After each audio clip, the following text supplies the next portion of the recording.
and a lot of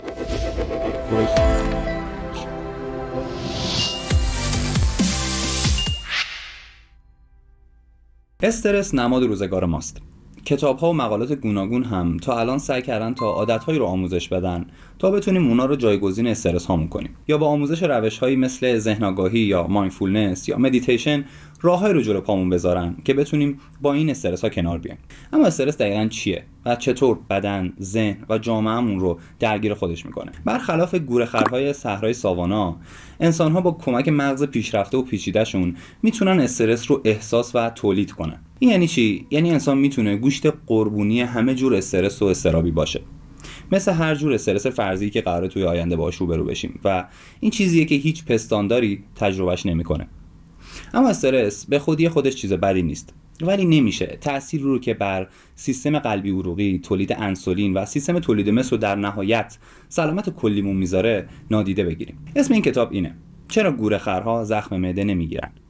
نویسنده این کتاب آقای رابرت ساپولسکیه، مردی با چهره خیلی دوست داشتنی. او دانشمند علوم اعصاب و نخستی شناس آمریکاییه و مقام پروفسور رو در دانشگاه استنفورد داره. همچنین اون پروفسور حوزه زیست شناسی و عصب شناسیه و محور تحقیقاتش بر نورو اندوکرینولوژی یا عصب شناسی غدد درونریز، به خصوص غددی که با استرس مرتبطن. خیلی خلاصه بخوام بگم معنی این کلمه تخصصی چی میشه، اینه که رابطه‌ای که سیستم اعصاب مرکزی با سیستم غدد داره، اینکه چطور مغز فعالیت هورمون‌ها رو توی بدن تنظیم میکنه. ایده کلی این کتاب اینه که استرس یه پاسخ یکسان در سیستم عصبی ما و حیواناته، اما انسان‌ها از یه جایی میتونن خودشون این استرس رو تولید کنن بدون اینکه خطر واقعی تهدیدشون بکنه، و از همینجاست که استرس و مشکلاتش تبدیل به یکی از تهدیدهای مهم برای سلامتی ما میشه و متهم ردیف اول مرگ و میر در دنیا. بعد این مقدمه کوتاه بریم سراغ کتاب و ایده‌های جذابی که برای گفتن داره. بعد این ویدیو بهتر از سازوکارهای استرس و کاری که با بدن و روانتون میکنه سر در میارید و راههای جدیدی برای مدیریت و کنترلش یاد میگیرید. بریم شروع کنیم. پرده اول: استرس در پاسخ به بحران فیزیکی واقعی تولید میشه، اما انسان‌ها برای چیزهای خیالی هم استرس میگیرن. ساعت 2 صبح و خواب به چشتون نمیاد. با اینکه فردا صبح زود یک ارائه خیلی مهم درباره وضعیت فعلی شغلیتون دارید، اما استرس سر تا پاتون رو گرفته. موقعیتایی مثل این محور تجربه‌های انسانیه، اما چرا مضطربمون میکنه؟ وقتی به دنیای حیوانات نگاه میکنیم، اونا فقط وقتی پاسخهای استرسی میدن که یک تهدید فیزیکی جدی رو تجربه میکنن. دوباره به همون گورخرهای صحرای ساوانا برگردیم. وحشت‌انگیزترین چیزی که میتونید باش روبرو بشید اینه که در حال فرار از آرواره‌های یک شیرید، در حالی که نصف پاتون پاره شده، یا شاید شیری هستید که نتونسته یک گورخر را شکار کنه و دارید از گشنگی میمیرید. اینا اوج استرسیه که میتونید تجربه کنید. هر دو این وضعیت با اینکه متفاوتن، اما بحرانایی هستن که بعد هر چه زودتر برای ادامه بقاتون بهش رسیدگی کنید. بعضی از حیوانات هم به استرس مزمن فیزیکی مبتلا میشن. مثلا فکر کنید که مجبورید 10 ها کیلومتر رو برای پیدا کردن آب و غذا راه برید. اما قصه برای آدما کمی متفاوته. منبع استرس ما روانشناختیه، همون چیزی که خیلی راحت بهش توی ذهن خودمون پروبال میدیم. موقعیت‌هایی مثل ترافیک سنگین، مهلت‌های در حال پایان، پیدا نکردن جای پارک یا دعوای شدید با خانواده و شریک عاطفی رو فرض کنید. اینا وضعیتی نیستن که نیاز به تحریک فیزیکی زیادی داشته باشن، چون با فرار کردن یا درگیر شدن نمیتونیم آرومشون کنیم. اما این وضعیت‌ها اضطراب تولید میکنن. قصه به اینجام ختم نمیشه. ما میتونیم برای اتفاقایی که شاید در آینده هم اتفاق بیفته مضطرب بشیم. وام خونه، مصاحبه شغلی هفته بعد، حقوق بازنشستگی، هزاران چیزای دیگه که فقط کافیه شما نسبت به تجربه‌های خودتون روش اسم بذارید. اگه برای این مشکلات راه حلی داشتیم، داشتن استرس منطقی بود. اما اگه کاری برای تغییر شرایط از دستمون برنمیاد چطور؟ اینجاست که این دست و پا زدن‌ها بی‌معنی میشه. پس از دیدگاه تکاملی این استرس‌های روانشناختی پدیده‌ای جدید توی تجربه روزمره ما انسان هاست. پرده دوم: سیستم اعصاب خودکار مغز ما نحوه پاسخ استرس ها رو مدیریت میکنه. یادتونه بعضیا با شوخی مسخره ما رو میترسوندن؟ مثل که پشت دیوار یا جای دیگه یهو میپریدن وسط و زهر ترک میکردنمون. اون لحظه ها تمام بدن گوش به زنگ میشه و شما تک تک سلولای بدنتون رو احساس میکنید. اما چرا؟ چی باعث میشه که واکنش ها تو بدنمون این شکلی به وجود بیان؟ این واکنشیه که سیستم عصبی خودکار به استرس میده. سیستمی که حضورش تضمین میکنه که بدن داره کارشو بدون دسترسی آگاهانه ما درست انجام میده.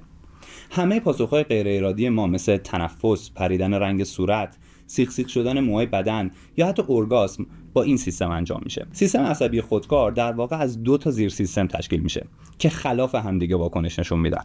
نحوه کار این 2 تا سیستم برای نحوه پاسخ ما به استرس حیاتیه. اولی سیستم اعصاب سمپاتیکه. در مواقع ضروری واقعی یا خیالی وارد عمل میشه و پاسخهایی مثل گوش‌بزنگی، برانگیختگی و تحریک رو با خودش میاره. کتاب از دانشجوهای پزشکی مثال میزنه که این سیستم سمپاتیک رو با 4 تا F میشناسن و چون زبانش انگلیسیه و به زبان ما بی‌معنی میشه، ما این 4 تا کلمه رو میگیم، ولی اول انگلیسیشو میگیم بعد فارسی. اولی فایت یا جنگ، دومی فلایت یا گریز، سومی فیر یا ترس و آخری هم فاک یا همون رابطه جنسی. پاسخهای سیستم سمپاتیک از مغز شروع میشه و به همه اندام شما، رگ‌های خونی و حتی غدد تعریق فرستاده میشه. این وسط حتی کوچکترین عضلات شما توی ریشه موهاتون هم در امان نیستن. برای همینه که وقتی کسی شما رو میترسونه، موهای تنتون مورمور میشه. عملکرد سیستم پاراسمپاتیک دقیقاً مخالف سیستم اوله. این سیستم وظیفش آروم کردن بدنه. ذخیره انرژی، رشد، هضم غذا و موردهای مشابه از این نتایج فعال شدن این سیستمه. بنابراین سمپاتیک قلب شما رو وادار به پمپاژ میکنه، در حالی که پاراسمپاتیک کار آروم کردنش رو به عهده داره. این سیستم ها پویان. یعنی چی؟ یعنی میتونن با سرعت‌های مختلف و برای شرایط متفاوتی فعال بشن. عصب‌های شما مثل کابل الکتریکی هستند که میتونن با دقت بالایی فعال بشن، طوری که فعالیت یک عضو بدن میتونه سریعاً تحریک یا مهار بشه. ناگفته نمونه که این بسیار چیز خوب و مفیدیه، چون پاسخهای آنی برای بقا حیاتی هستند. اگه قرار باشه از دست یه شکارچی فرار کنید، باید همین الان ضربان قلبتون بالا بره، نه 5 دقیقه دیگه. در کنار اینا مغز هورمون‌هایی هم به جریان خون میفرسته که با اینکه واکنش سریعی مثل سیستم عصبی ندارن، اما اثراتشون خیلی موندگارتره. هرچند ترشح مزمن این هورمون‌ها بعداً پاسخهای استرس و آروم شدن رو با مشکل روبرو میکنه. پرده سوم، در شرایط پر استرس بدن واکنش‌های کوتاه و پرهزینه رو به واکنش‌های بلند مدت ترجیح میده. فرض کنید یه تعطیلات عالی پیش روتونه، اما به خاطر روزهای اخیر پر استرسی که سر کار داشتید مریض شدید. ضد حال. همونطور که بعداً میگیم، این ضد حال خصیصه روشیه که بدن استرس رو مدیریت میکنه. اما قبل اینکه بدونیم چطور، بهتره یکم زیست شناسی بدونیم. برای همه پستاندارها استرس یعنی به حد اکثر رسوندن انرژی عضلات. باکتری ها با صرف انرژی کم و غذای محدود میتونن دوام بیارن و با ترشح سموم از خودشون در مقابل خورده شدن محافظت میکنن. اما پستاندارها قصهشون فرق داره. اونا مجبورن برای پیدا کردن غذا و فرار از خطر نقش فعالتری رو بازی کنن و این دقیقاً به معنی استفاده از عضلات و ماهیچه هامونه. چطور انرژیمون برای انجام این کارها به سقف میرسه؟ وقتی چربی و گلوکوز از سلول ها به جریان خون وارد میشه. این یعنی ضربان قلب، فشار خون و تنفس برای رسوندن سریعتر مواد مغذی و اکسیژن سرعت بیشتری پیدا میکنه. توی چنین وضعیتی کارکردهای دیگه بدن که نقشی در برطرف کردن خطر پیش اومده نداره، برای ذخیره انرژی با حالت تعلیق در میاد. سیستم گوارش کم کم از شدتش کاسته میشه و میل جنسی و سیستم ایمنی کاملا متوقف میشن. بذارید با یه مثال بهتر راجبش حرف بزنیم. فکر کنید گوزنی هستید که دارید از یک گرگ گرسنه فرار میکنید. بهتر انرژیتون برای دویدن مصرف بشه تا اینکه شاختون رشد کنه یا اسپرماتون تولید بشه یا حتی عفونتاتون التیام پیدا کنه. اهمیت اینا نسبت به حفظ جونتون توی درجه چندمه که قرار میگیره. از اینا گذشته، استرس مهارت‌های شناختی و حسی خاصی رو گوش‌بزنی میکنه تا حواس شما به هر محرکی قوی‌تر بشه. همین دلیلیه که کوچکترین صدا هم شما رو وقتی دارید فیلم ترسناک تماشا میکنید میترسونه. این سازوکارهای دفاعی هرچند که مفیدن، اما توی طولانی مدت برای بدن هزینه دارن. اگه مدام کارکردهای حیاتی نگهدارنده بدن رو خاموش کنید، بدن دیگه نمیتونه خودش رو ترمیم کنه. در نتیجه همیشه انرژیتون تحلیل رفته است و هیچی برای ذخیره نمونده. این یعنی وضعیت‌های بدتر مثل خستگی مفرط، خوب نشدن زخم‌ها و ابتلا به بیماری‌های عفونی از همیشه به شما نزدیک‌تره. تا اینجای کار درباره واکنش‌های طبیعی بدن به استرس اطلاعات مفیدی رو مرور کردیم. حالا میرسیم به بررسی تأثیر دراز مدت استرس بر زندگی. پرده چهارم، استرس جریان خون رو بالا میبره و احتمال ابتلا به بیماری‌های قلبی رو افزایش میده. دقت کردید وقتی شیر حیات رو با فشار باز میکنید شیلنگ منعطف یهو سفت و غیر قابل انعطاف میشه؟ در اصل فشار آب باعث میشه که شیلنگ خاصیت قبلیشو از دست بده و دیگه مثل قبل نتونید خمش کنید. استرس هم دقیقاً همین کارو در داخل بدن شما انجام میده که در صورت تکرار زیاد خطرهای جدی داره. تحت استرس ماهیچه‌های اطراف دیواره رگ‌ها تنگ میشن. این کار برای اینه که خون با سرعت بیشتری پمپاژ بشه.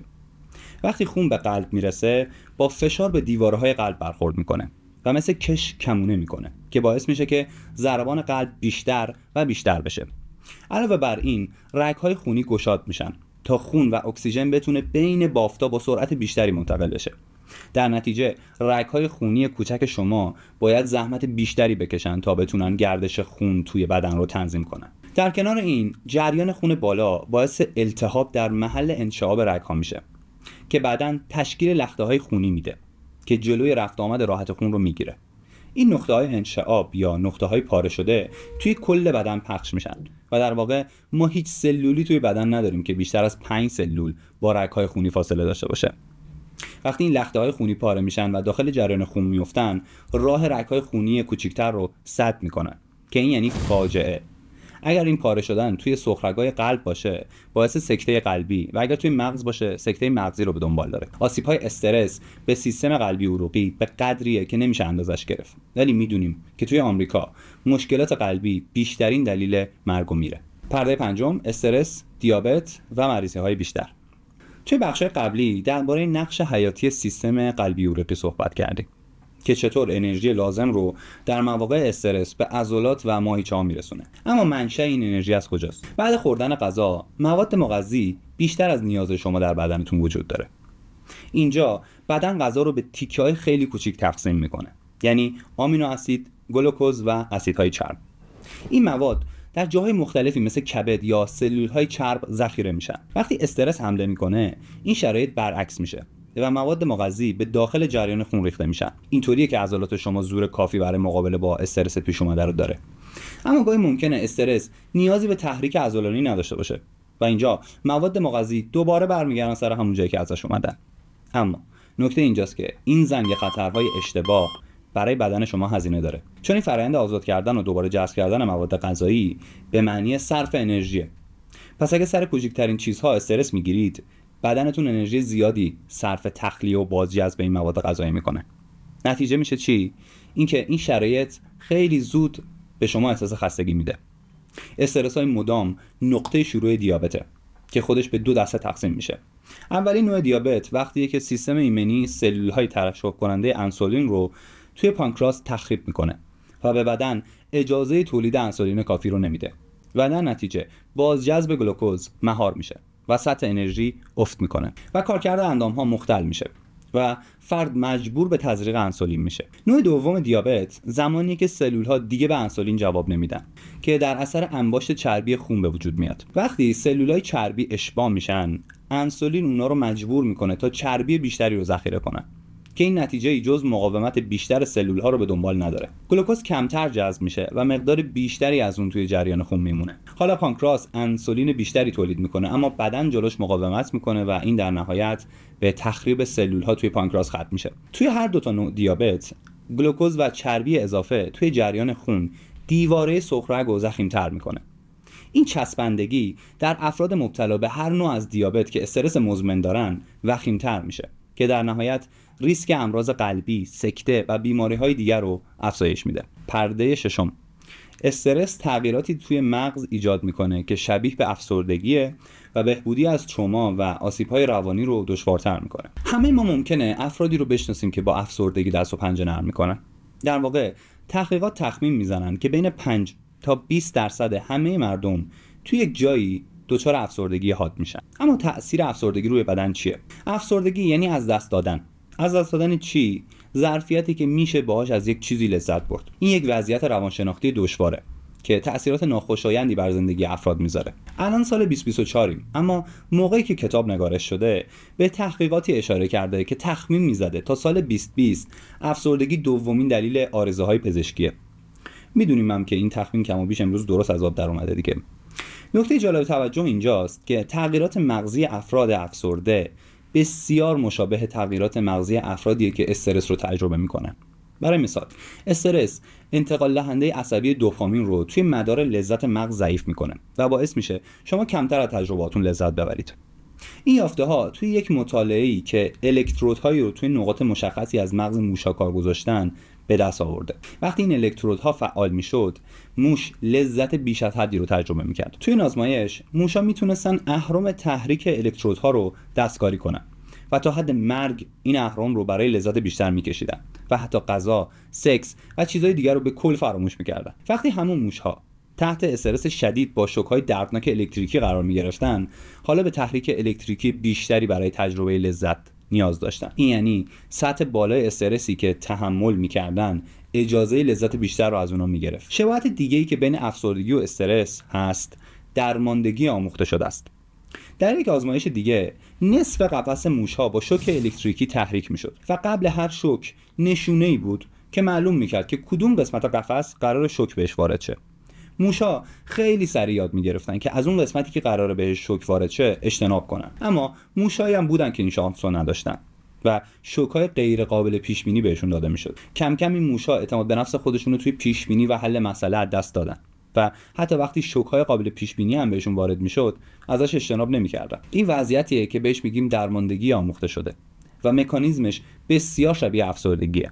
یعنی کسی که دیگه به بهبود شرایط دل نبسته و احساس درماندگی میکنه. این تحقیقات و بسیار مطالعه‌های دیگه معلوم میکنه که افسردگی میتونه مشکلی از جنس استرس باشه که نه به خاطر تجربه دردناک، بلکه به دلیل ناتوانی در بهبود پیدا کردن از اونه که اتفاق میفته. پرده هفتم، استرس هم توی مردها هم در زنها به راحتی میتونه سیستم تولید مثل پیچیده ما رو تحت تاثیر خودش قرار بده. اگه با مفاهیم بازاریابی کمی آشنایی داشته باشین، حتما این جمله به گوشتون خورده: سکس فروش داره. متاسفانه برخلاف تبلیغاتی که توی رسانه‌ها درباره هیجان انگیز بودن سکس میخونیم و میشنویم، رابطه جنسی یکی از بزرگترین دلایل استرسه و حتی خودش به شدت از استرس و اضطراب تاثیر میگیره. استرس برای مردان با زود انزالی یا سختی در نعوذ و تحرک همراهه. در واقع نعوذ با سیستم عصبی خودکار پاراسمپاتیک مدیریت میشه که اگر از بخش قبلی یادتون مونده باشه، وظیفه داشت بدن رو آروم کنه. این یعنی چی؟ یعنی برای نعوذ و تحریک شما باید بدنتون آروم باشه و تنشی نداشته باشه که دقیقاً برخلاف کاری که استرس با بدن میکنه. از طرف دیگه ارگاسم تجربه‌ایه که فقط بعد از اینکه ضربان قلب و تنفستون با سیستم سمپاتیک بالا بره قابل دستیابیه. برای همینه که متخصصایی که توی زمینه مشکلات جنسی فعالن برای حل مشکلات ارگاسم زودرس نفس‌های عمیق رو پیشنهاد میدن، چون باز شدن عضلات سینه سیگنالی رو به سیستم عصبی میفرسته که فعالیت دستگاه پاراسمپاتیک رو تحریک میکنه. مشکل توی نعوذ یا انزال زودرس به دلیل استرسه. از اونجایی که این مشکلات فقط توی زمان استرس رخ میده، باعث میشه مردها توی یک چرخه باطل گیر بیفتن و دچار اضطراب عملکرد به خصوص توی زمینه روابط جنسی بشن. توی زنها استرس ترشح استروژن رو کاهش میده که نتیجهش اختلال در چرخه قاعدگی و کاهش میل جنسیه. استروژن از طریق افزایش حساسیت اندام‌های جنسی و نقطه‌های مهم دیگه نقش کلیدی توی میل جنسی خانم‌ها ایفا می‌کنه. این هورمون‌ها حتی زمان فانتزی جنسی توسط گیرنده‌هایی که توی مغز داره تحریک میشه. استروژن معمولاً از تبدیل هورمون‌های دیگه به اسم آندروژن تولید میشه. استرس مزمن باعث وقفه توی این فرآیند تولید میشه و غلظت آندروژن رو بالا میبره که باعث مهار فرآیندهای بسیاری توی سیستم تولید مثل میشه. تا اینجا دیدیم که استرس با بدن چیکار میکنه. بخشای بعدی رو میخوایم اختصاص به روش‌هایی بدیم که بهتر بشه استرس رو و اضطراب رو مدیریت کرد. پرده هشتم، استرس همیشگیه، برای همین درک استرس هامون و متعادل کردنش مهمترین مسئله است. تا به این بخش برسیم فقط درباره نتایج مخرب استرس صحبت کردیم، اما به زودی و تا پایان کتاب میفهمیم که این فقط بخش کوچیکی از کشف ما بوده و چیزای زیادی برای گفتن مونده. در طول سالها دیدگاه علمی درباره مدیریت بدن از استرس تغییر کرده. یه موقعی دانشمندا باور داشتن که بدن بر اساس قانون هومئوستاتیک یا هم ایستایی کار میکنه که باور داره آرزوهای بدنی با تنظیم نقطه‌های واحد برطرف میشه. نویسنده اینجا میگه که اگه بدنتون رو یک شهر مثل سان فرانسیسکو در نظر بگیرید که با مشکل کمبود آب مواجهه، راه حل هومئوستاتیک برای این مشکل اینه که به مردم دستور بدید که از سیفون‌های کوچکتر برای صرف جوی آب استفاده کنن. واقعیت اما فرق داره. چون همه قسمت‌های بدن به هم مربوطن، هر قسمتی از بدن میتونه با روش‌های بیشماری تنظیم بشه. به این اصل میگیم آلوستاتیسم که مفهومش مخالف با هوموستاتیسه. این از توضیح میده که بدن با دستکاری‌های خیلی کوچیک تو نقطه‌های مختلف میتونه تنظیم و مدیریت بشه. اگر مثال همون سان فرانسیسکو رو بخوایم در نظر بگیریم، باید بگیم که علاوه بر استفاده سیفون‌های کوچیک‌تر، میشه مردم رو قانع کنیم که آب رو توی مواقعی ذخیره کنن و به جای صرف آب فراوان برای تولید برنج، بریم واردات رو از کشور چین انجام بدیم. پاسخهایی که به این روش برای تنظیم بدن میدیم پیچیده است و کارکرد نقطه‌های دیگه بدن رو تحت تاثیر خودش قرار میده. تعادل آلوستاتیک در مواقعی که هورمون‌های استرس کمه، مثل حفظ تعادل دو تا بچه روی علاق‌النگه، مثل آب خوردنه. اما وقتی استرس زیاد باعث سرازیر شدن این هورمون‌ها میشه، اون وقت دیگه کار به راحتی قبل نیست و انگار باید تعادل دو تا فیل رو روی علاق‌النگ حفظ کنیم. مهم نیست چقدر ظریف تعادل دو تا فیل رو روی علاق‌النگ حفظ می‌کنید، چون به خاطر بزرگی و بدقواره بودن فیل بالاخره به علاق‌النگ و محیط پارک آسیب می‌زنید. پس اگر اینجوری نگاه کنیم، خیلی سخته که بخوایم یه مشکل رو توی بدن حل و فصل کنیم بدون اینکه به قسمت‌های دیگه‌اش آسیب نزنیم. برای همینه که استرس تقریباً همه جنبه‌های زندگیمون رو مشغول خودش می‌کنه. از خواب و حافظه و خوردن و رشد بگیر تا بارداری و سالخوردگی و اعتیاد. پرده نهم، پذیرش مسئولیت چیزهایی که میتونید کنترل کنید و داشتن شبکه حمایتی تاثیر مهمی در کم کردن استرس داره. وقتی استرس بهتون حمله میکنه چیکار میکنید؟ مشکل رو خودتون تنهایی حل میکنید یا از دوستانتون هم کمک میگیرید؟ جلوتر میبینیم که هر دو این روش‌ها برای مهار استرس خیلی خوب جواب میدن. برای مثال، تحقیقاتی توی خونه سالمندان نشون داده که وقتی به افراد مسن مسئولیت‌هایی رو برای انتخاب روزانه‌شون میدیم، مثل وعده غذاییشون یا چیزای دیگه، اثرات مثبت چشمگیری توی کیفیت زندگیشون میذاره و به طور مشخص این مسئولیت‌ها به فعالیت، سلامت و رضایت بیشتر توی این افراد منجر میشه. همچنین توی طول مطالعه تعداد مرگ و میر به نصف کاهش پیدا کرده.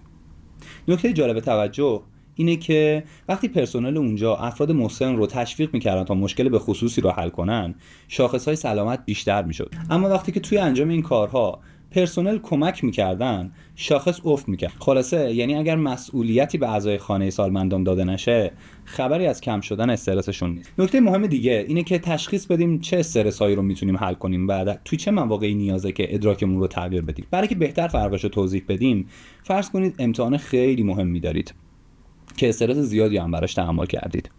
قبل امتحان از دست شما برای کاهش این استرس یه کارایی ساخته است، مثل خوندن درسی که امتحانشو دارید. اما وقتی امتحانو خراب میکنید، هیچ کاری از شما ساخته نیست جز تغییر نگرش. شما باید معنی نمره بدتون رو تغییر بدید. مثلا میتونید به خودتون یادآوری کنید که مهم اون چیزی بود که یاد گرفتید، نه نمره که کسب کردید. علاوه بر این، داد و ستد حمایت اجتماعی عامل بسیار سرنوشت سازی برای مقابله با استرسه. یعنی چی؟ وقتی شونه برای گریه کردن دارید، استرستون به شدت کاهش پیدا میکنه. اما حمایت از دیگری هم همونقدر تاثیر قوی توی کم کردن استرستون داره. برای همینه که به طور میانگین افراد متأهل شادتر از مجردان، چون زوجها از حمایت عاطفی همدیگه برخوردارن. به طور مشابه قاضی‌ها و کارکنان دادگاه و متخصصینی که خدمات اجتماعی ارزشمندی هم ارائه میدن و به خاطرش احترام زیادی از دیگران دریافت میکنن، هم توی کهنسالی از نظر فیزیکی و هم از نظر روانی سالم‌ترن، چون اون حمایت رو به دیگران دادن. پرده دهم، موقعیت اجتماعی شما تأثیر مستقیم بر سطح استرس داره و سلامت و نرخ مرگ و میر تحت نفوذ قدرتمند این عوامله. تا اینجا مثالای گوناگونی از عوامل جدا جدا که به استرس مربوط بودن رو گفتیم، مثل فرار از شکارچی‌ها یا اضطراب قبل امتحان. اما بعضی از استرس‌ها مثل فقر چیزی فراتر از یک اتفاق جداست و موجب اضطراب‌های مزمن میشه. در واقع فقر با بسیاری از محرک‌های استرس فیزیکی و روانی همراهه. فقر باعث میشه افراد کارهای سنگین رو با امنیت شغلی کمتر قبول کنن که در نهایت این وضعیت به استرس زیاد و ناتوانی توی کنترل اوضاع کاریشون ختم میشه. از اینا گذشته، فقر به افراد اجازه نمیده که با روش‌های مثل تعطیلات یا تفریح استرساشون رو کم بکنن. نتیجهش میشه این که توی دراز مدت فقر موجب بروز اختلال‌های مرتبط با استرس میشه و این تأثیرات به قدری زیاده که حتی وقتی فقر هم از بین میره، باز تأثیرش پابرجاست. این تأثیر توی یکی از مطالعات که روی راهبه‌های مسن که از سنین جوانی به فرقه‌های مذهبی جذب شده بودن نشون داده شده. میدونیم که وضعیت مالی راهبه‌ها معمولاً زیاد خوب نیست و این کار بیشتر برای باورهای مذهبی انتخاب میشه، نه سود و منفعت مالی. توی آخر این تحقیق نتیجه میشه این که بیشتر مریضی‌ها و مشکلات راهبه‌ها توی کهنسالی به خاطر وضعیت روزای جوانیشونه، حتی با وجود اینکه این راهبه‌ها 50 سال زندگی بدون فراز و نشیب رو تجربه کردن. توی آخر این تحقیق معلوم شد که بیشتر مریضی‌ها و مشکلات راهبه‌ها در کهنسالی به خاطر وضعیت روزهای جوانیشونه، حتی با وجود اینکه این راهبه‌ها 50 سال زندگی بدون فراز و نشیبی رو تجربه کرده بودن. اما حتما نباید فقیر باشیم تا مشکلات ناشی از اون گریبان گیرمون بشه. همین که احساس فقرم بکنیم کافیه. این احساس بستگی به دیدگاه درونی شما به موقعیت اقتصادی اجتماعیتون داره و این مقیاس از طریق مقایسه خودتون با اطرافیانتون صورت میگیره. حالا نکته جالبش کجاست؟ اینه که حتی تحقیقاتی که توی ثروتمندترین کشورها هم انجام شده نشون میده بعد از اینکه به یک سطح ایدئالی از درآمد رسیدید که میتونید برای یک زندگی امن روش حساب باز کنید، باز هم عدد حساب بانکیتون نیست که تعیین میکنه چقدر استرس بهتون هجوم میاره، بلکه همون مقایسه وضعیت اقتصادی خودتون با اطرافیانتونه. پرده 11 درآمد نابرابر اعتماد و یکپارچگی اجتماعی رو از بین میبره که معنیش میشه به خطر افتادن سلامتی در هر دو جمعیت ثروتمند و فقیر. بخش قبلی از این گفتیم که موقعیت اقتصادی اجتماعی ضعیف چطور روی سلامتمون تاثیر میذاره. اما این بخش میخوایم ببینیم چطور همین موقعیت میتونه کمک کنه که جامعه سالم‌تر بسازیم. اول، جوامعی که سرمایه اجتماعی بیشتری دارن از سلامت بیشتری هم برخوردارن. درست مثل سرمایه اقتصادی، سرمایه اجتماعی یعنی منبعی که توی موقع مشکلات میتونید روش حساب باز کنید خیلی مهمه. مثل دوست یا همسایه وقتی که فشار کاری دارید و از بچه‌تون برای چند ساعت نگهداری میکنه. هرچه سرمایه اجتماعی بیشتری داریم، کمتر تنهایی رو احساس میکنیم. علاوه بر این، جامعه‌ای با سرمایه اجتماعی بیشتر دانش عمومی بیشتری هم درباره سلامت داره و از اونجایی که احساس امنیت توی مردمش نهادینه شده، کمتر دچار اختلالات روانی میشه. یکی از معیارهای سنجش سرمایه اجتماعی شرکت مردم توی انتخاباته. وقتی مردم احساس میکنن که بخشی از یک جامعه ان و میتونن چیز یا چیزهایی رو توی منطقه خودشون تغییر بدن، پس حتما برای تغییر ملی هم میدونن که میتونن تاثیرگذار و مفید باشن. برعکس این شرایط، درآمدهای نابرابر سلامت اعضای جامعه رو تهدید میکنه. هرچی درآمدها نابرابرتر باشه، امید به زندگی پایینتره و نرخ مرگ و میر بیشتر. این تأثیری که هر جامعه‌ای با هر سیاستی و هر طیف سنی رو تحت تأثیر خودش قرار میده. نویسنده مثال کشور آمریکا رو میزنه. میگه با اینکه آمریکا کشور ثروتمندیه، اما هنوز شکافایی داره که توش نابرابری درآمد وجود داره. برای همینه که نرخ مرگ و میر توی آمریکا نسبت به کشور همسایش کانادا که مراتب بیشتر مساوات طلب و معتدله بیشتره. چیزی که مهمه اینه که از تساوی درآمد فقط فقرا نیستن که سود میبرن. تحقیقات میگه که جوامعی که تساوی بهتری در توزیع درآمدشون دارن، هم ثروتمندا و هم فقرا از مزیت‌های سلامتیش استفاده میکنن. چطوری؟ پولدارترها کمتر استرس دارن چون دیگه مجبور نیستن دور خودشون حصار بکشن و توی شهرک‌های خصوصی زندگی کنن. فقرا هم دیگه این حسو ندارن که نادیده گرفته شدن و همه بهشون پشت کردن. استرس و فقر مفهوم بزرگتری از نداشتن پوله. معنی بزرگترش یعنی زندگی تو جامعه‌ای که بسیاری از مردمش جا موندن و روز به روز خشونت، بی‌اعتمادی، جرم و جنایت بیشتر میشه و همه اینها یعنی استرسورهای روانی و فیزیکی که دیگه فرقی بین پولدار و بی پول نمیذاره. رسیدیم به آخر کتاب و یه خلاصه نهایی از چیزی که تا الان شنیدیم با هم داشته باشیم. استرس ابزاری که تو شرایط مرگ و زندگی ما رو زنده نگه می‌داره. اما توی دنیای مدرن ما برای کوچیکترین چیزامون هم استرس میگیریم، از مهلتایی که وقتش گذشته گرفته تا جر و بحثای خیالی توی سرمون. همه این استرس‌ها برای بدن سمه و حداقل برای سلامتمون هم که شده وظیفه داریم تا یاد بگیریم چطور بهتر میشه این استرس‌ها رو مدیریت کرد. در آخر کتاب یه تیتری داره به اسم راهکاری شدنی که خیلی قشنگه. خلاصه این راهکار اینه که روش خودتون رو برای کنترل استرس پیدا کنید و به طور منظم انجامش بدید. خیلی‌ها معتقدن که دشمن استرس ورزش و تمرین‌های بدنیه، اما این فقط وقتی جواب میده که شما بخواید ورزش کنید. حقیقت اینه که هیچ نسخه همه پیچی برای کاهش استرس نیست. تنها چیزی که مهمه اینه که یه فعالیت پیدا کنید که شما را از چاه اضطراب بیرون بکشه. هر چی که هست. هر روز برای انجام دادنش وقت بذارید و دست از انجام دادنش نکشید.